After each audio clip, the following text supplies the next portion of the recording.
Hi. So மணி இப்போ 5:20 5:30 எனக்கு online classes. So வெளியில் வந்து பெருமாள் கோயில் வீட்டுக்கு வெளியிலே இருக்கு. ஸோ பெருமாள் கோயில் அப்படியே போயிட்டு ஒரு பெருமாளை பார்த்துட்டு வரலாம். ஏன்னா 5:30 தான் கிளாஸ். கேக்குதா? So I'm going to visit Perumal கோவில்.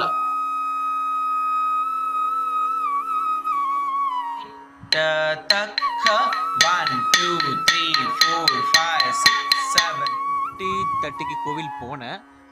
அப்போ வந்து பெருமாள் சன்னதி வந்து சாத்தி இருந்தது.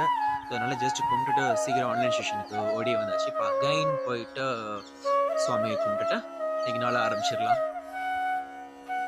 பிரசாதம் வெண் பொங்கல் அண்ட் பொங்கல், ஸ்வீட் பொங்கல்.